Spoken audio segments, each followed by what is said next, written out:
Hi, welcome to another episode of Facebook Live. We're so excited that you're joining us today. And of course, we're super pumped that Lauren is with us. She's always with us behind the camera, but today she's taking the spotlight because what we're really talking about today, and the main thing is about sports and how you think about them and how you think to get your best performance and feel your best self during them. So there's no better expert to talk about that than Lauren. And so Lauren and I have been on the road this last week. We've made a couple of trips to Iowa, which was really fun, to continue to kind of develop that relationship with some friends we have up there. And then the supplement of the day today is methyl B complex. So if people are like, what the heck does that mean? Well, a methyl group is this little kind of chemical structure. So when you stick that to B vitamins, many of us who have genetic uniqueness can actually use that B vitamin a little bit more effectively. So there is a difference between just a B complex and a methyl B complex.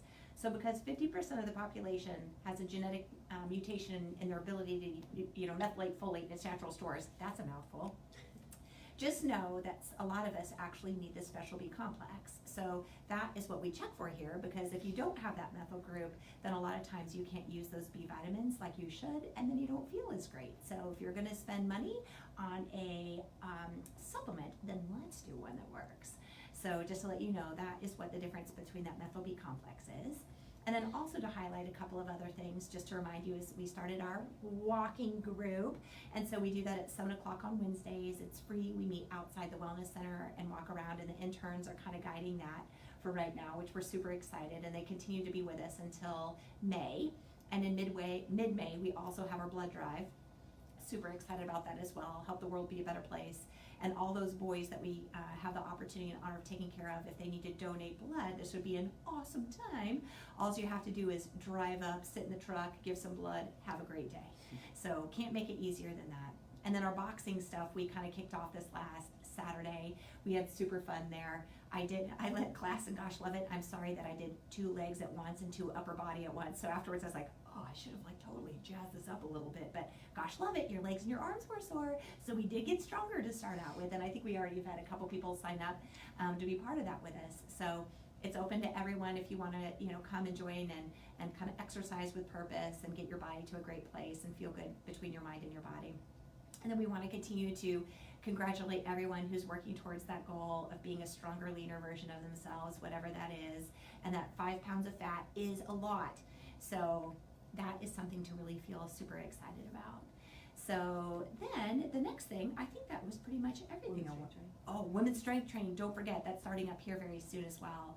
And so it's not a huge class, it's a smaller class, and it's supposed to be that way because we want you to feel comfortable in class with knowledge about weights, because strength training is important.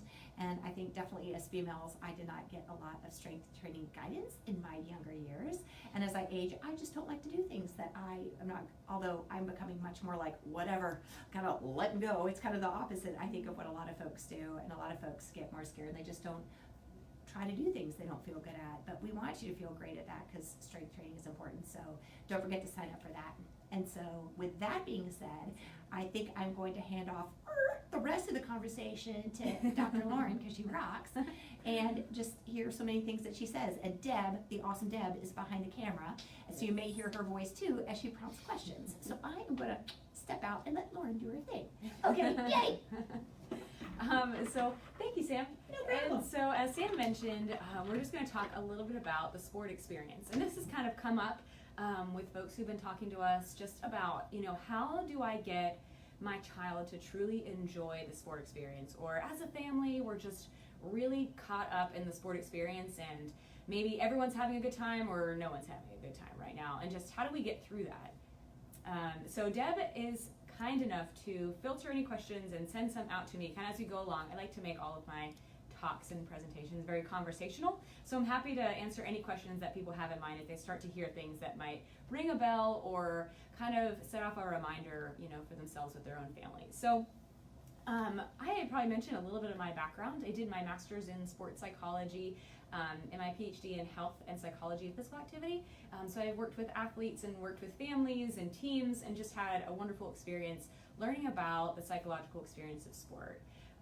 So I thought today I would kind of talk about the sport experience for the family. So how do moms, dads, uncles, grandparents, coaches, everyone just enjoy the sport experience along with the athlete? Because the number one reason that kids participate in sport is to have fun.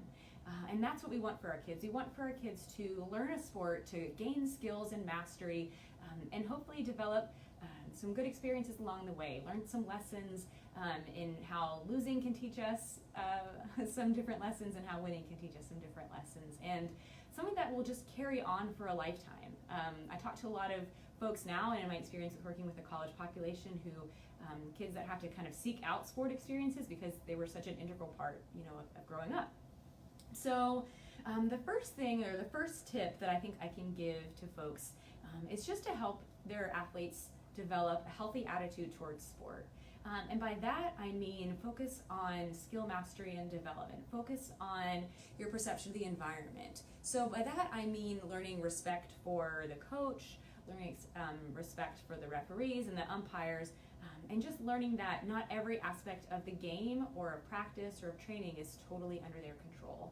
So we like to talk to athletes about controlling the controllables. And I think that happens, or that can be good advice for parents too, because oftentimes we can see folks in the stands, we probably have them or see them all the time, that can get really emotional, really upset at referees or umpires. And what do you do as a parent, or how do you talk to your athlete about that following the game? And I think showing respect teaches respect. So I think that ride home in the car after games or after practices is such a critical point. And I also have to applaud all the moms and dads and everybody out there, all those caregivers who are taking kids to and from practice and games and traveling across states, because I actually don't know how my parents did it. We traveled so much for sports, and I've had tremendous experiences, but I know how critical that time in the car can be and how you interpret the game. And a lot of times these games, especially when kids get to the competitive levels in high school, can be very emotionally driven, and it can be hard to kind of turn that down seconds after the game when you know that your young athlete has just kind of played their heart out. So we have some tips about that. I would say that it's really important to encourage your athlete to put forth high effort. As you guys know in sport, you're going to learn that maybe if you win a game, you may not still have even put in your highest effort. Sometimes when you lose a game, you've put in your highest effort towards that skill, maybe at bat, maybe it's in basketball, shooting free throws, whatever that is. As long as you put forth your high effort, you're going to see personal success. And I think being on the same page with your kids and with your athletes about what success looks like, so that you're not causing some of that undue stress. Because we talk to a lot of athletes who say they dread going in the car, because being in the car means that you're in an enclosed space and it's one-on-one time with the athlete, and then mom or dad or someone is just grilling them about the game. And that can be kind of tough, because with athletes, especially some of these young kids, they can start to associate time in the car with something negative, or having a lack of control. Like, man, I know when I get in the car, I'm just going to get grilled about these very outcomes associated with the practice or with the game, and that can add some undue stress and start to take some of the enjoyment out of sport and start to look at it as a job, or start to look at it as something I have to do in order to appease my parents. And we don't want that. We want it to be an enjoyable experience, and coaches want that too, right? Everybody involved really wants their kids to just have fun. And we find that research really suggests that the number one reasons that we see kids drop out is because of the lack of fun. And that can come from a lot of different directions.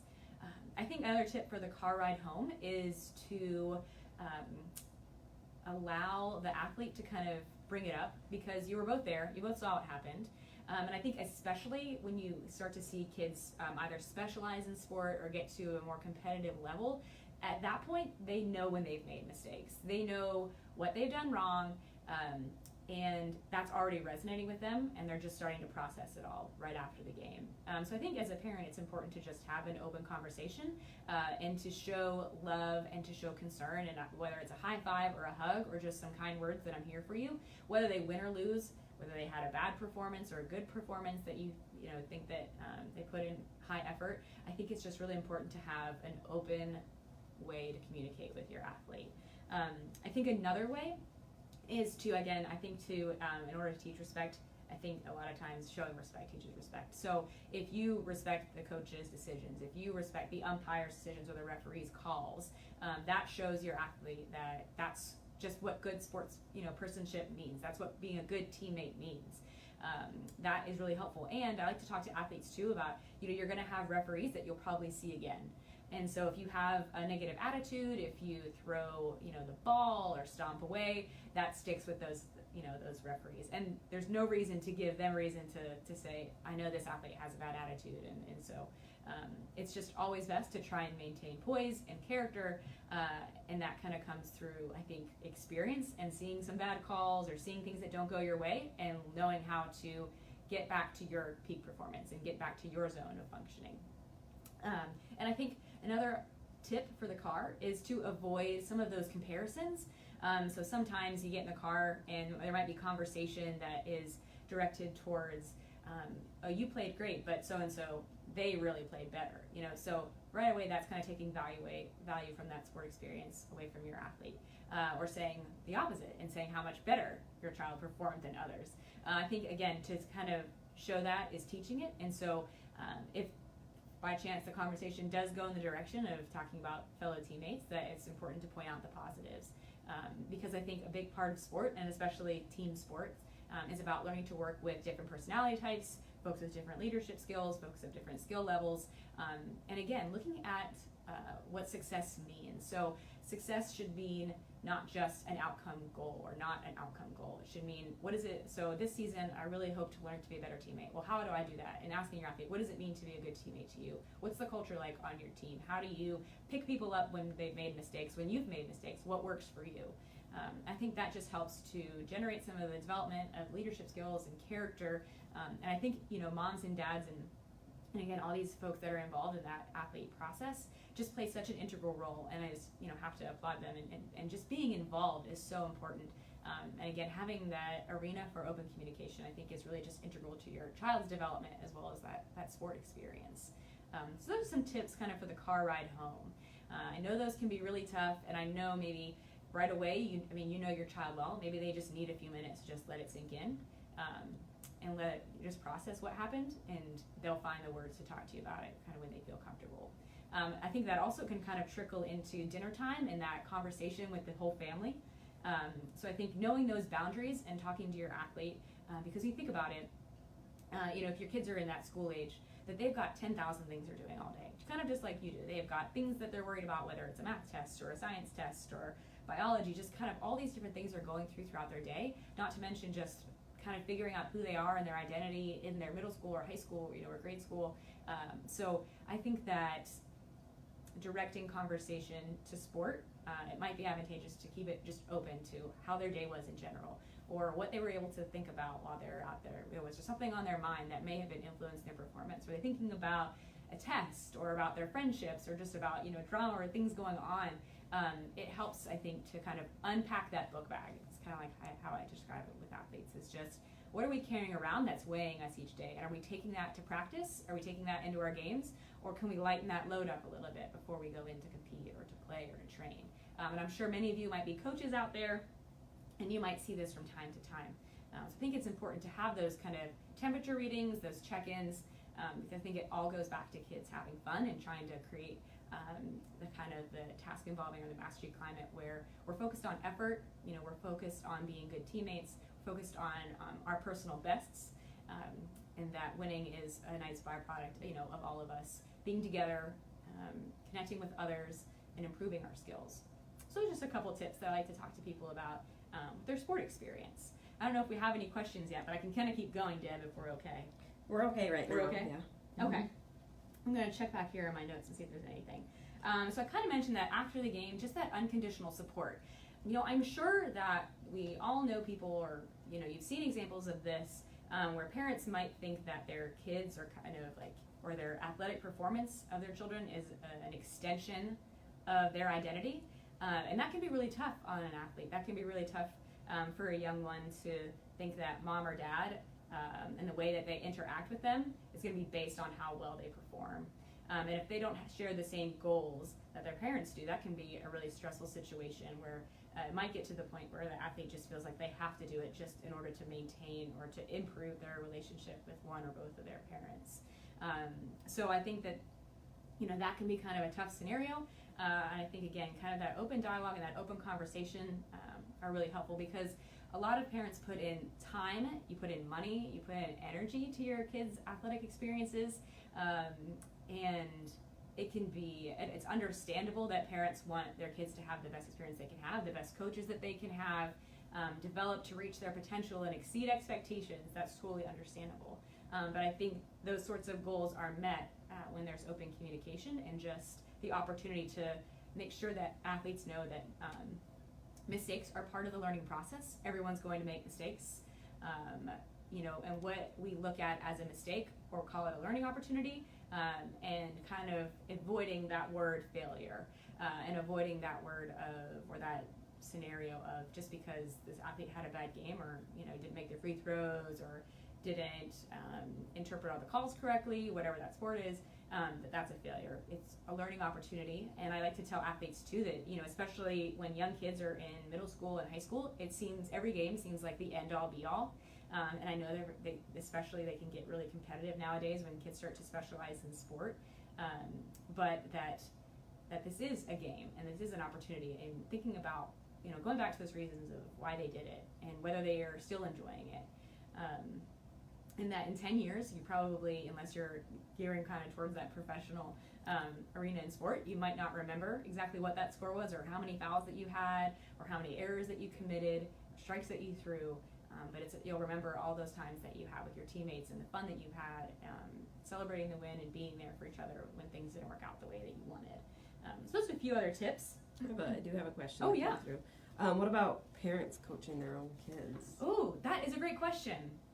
So, a question that's come up with us about parents coaching kids. So, I think that this is a tough question that might be individualized or might be applied to that particular family. So, I think a couple things before maybe a parent commits to it or is considering committing to coaching. I think having a conversation with your athlete, having a conversation with your family. How is this going to affect our dialogue? And I think there's a lot of benefits. That connectedness with your child, to kind of figuring out and learning their friends and just where they are, and playing an integral role in their skill development. So I think it's a great opportunity, but I think where you start to see some of the cons or some of the negative things that can happen is when there isn't clarity in those roles. And again, I think some of that car conversation can come up. So I think from parents that I talk to that have had really positive experiences, it's knowing when to be a mom or a dad, and knowing also when to be a coach. And that can be really, really tough. And I think that just starts with conversation about your expectations as a coach or as a parent, and how you're going to handle parents, how you're going to handle some of those fans, and how you think your athlete might be handling, perhaps, like, are they going to start to feel isolated? There might be reports of kids saying that there's drama on the team, or that they're afraid to talk about certain things because coach, is so-and-so's mom or dad. I think that kind of just needs to be, you kind of need to have a game plan in mind. I think you need to have a routine as well. So I think having a routine, whether you have a win or a loss, should be the same with your athlete. And I think if you have decided that once we hit the car, like the dad or mom, hat is on, coach hat is off, is really important. And the same thing happens at the dinner table, or when you're back home. So what are going to be the grounds for communication about the game once you get in the door?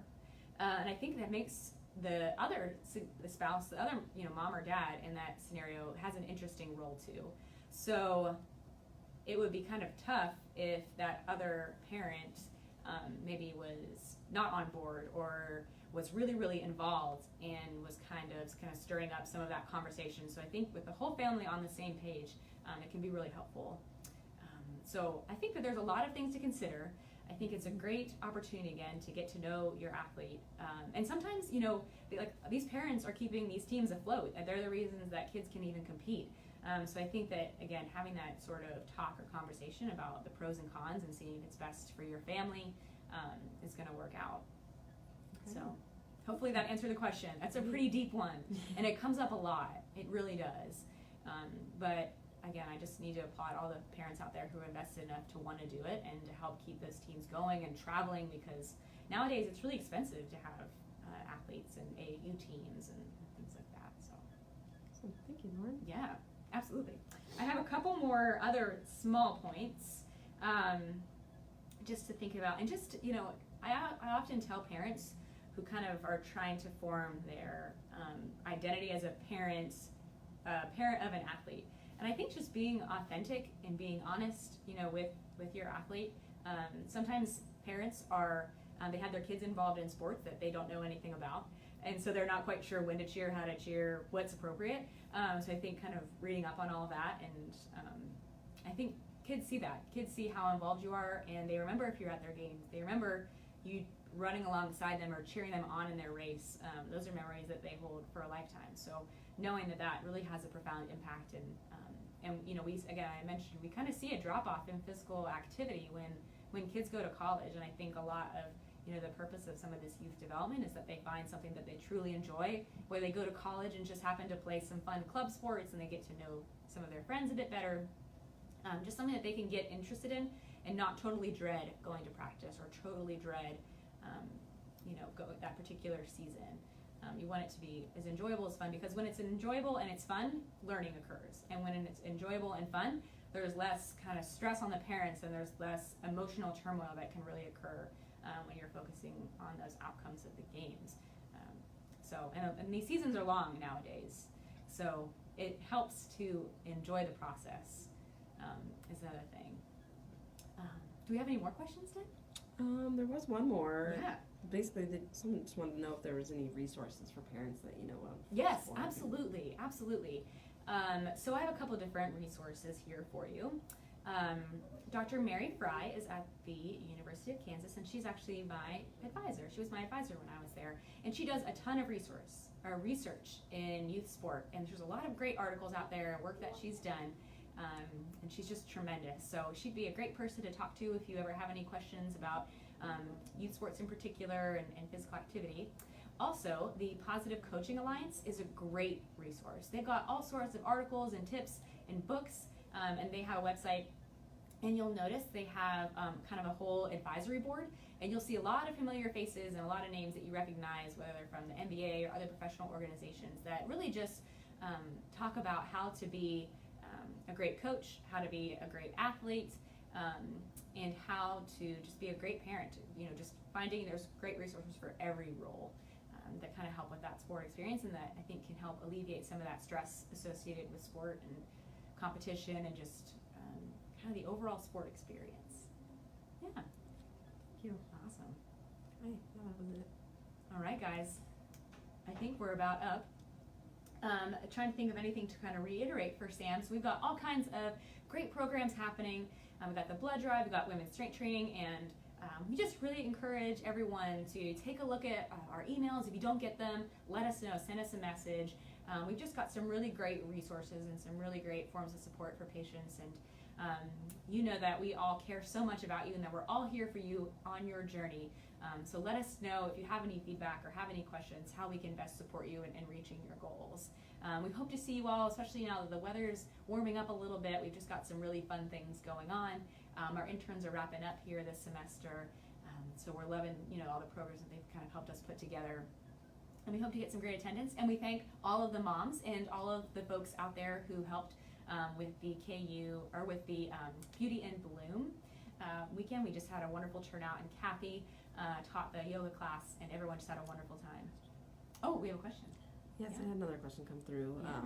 This gentleman wants to know when a good time to start focusing more on one sport for your. Oh, that's a great question. Because nowadays, an individual can specialize in sport in a very young age. And there's a lot of research out there that suggests that multi-sport athletes are less kind of prone to injuries because they're having rest time, and they're utilizing different muscle groups, because you can potentially, so there's that part of it, there's the injury part of it. The second part is kind of the psychological aspect up to it, the risk for burnout. And when I say burnout, What I'm talking about is that athletes might feel physically, emotionally, just totally drained with their sport. They no longer enjoy it, and that's when you can kind of see that risk of dropout. So, you know, and also there's another factor there is that I think that's what was with the college, like football recruit, information out there that statistics were just, I think, briefly highlighting last year. I think they came out that coaches were appreciating when athletes played more than one sport. So to answer, it's a tough question to answer. I think it's up to you as a parent and your athlete, because I think it needs to be, if it's something they're going to start specializing in, if it's something they want to, what's the end goal? That's the first question I think I'd ask. Do they want to play in college? Is that the goal? Do they want to play at a professional level? So I think, you know, you can start to see it at a really young age, but I think giving kids autonomy and giving them the option to choose. Is this something that you want to focus in? If it is, then as a family, we need to make the decision, thinking about the financial piece, thinking about the time commitment, the energy, how is our life going to change as we start to direct into more specialized sport. So I think it kind of depends. I think it depends on how it's just going to affect your lives. Every family is different, every athlete's different, and also knowing that they have an out. I think allowing that as well. So talking to your athlete and say, if we commit to this, if we get a couple seasons in and you're not enjoying it, you need to have an open conversation about that. So that's a tough call. I think you probably start to see in high school, you know, especially if athletes are looking to go at a collegiate level, you start to see some specialization. Whereas maybe if they have an off season, they're dedicating that particular one of those off seasons maybe to a sport.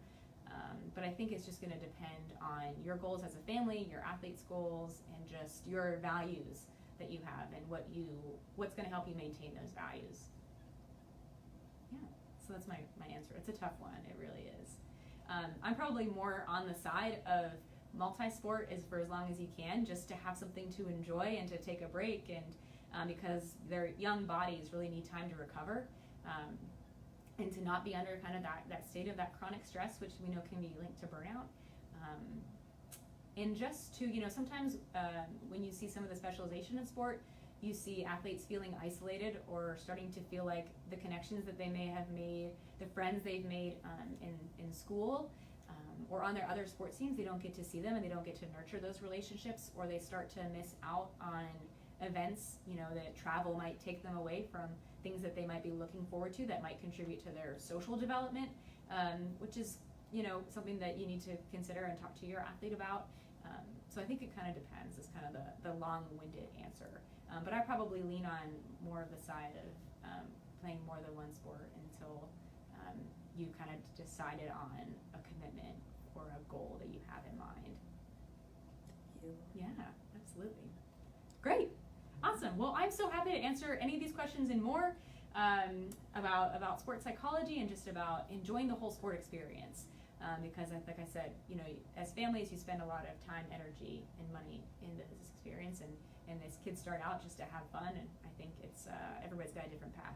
So it's important to kind of find that way back to making it a positive experience for everybody involved. Okay.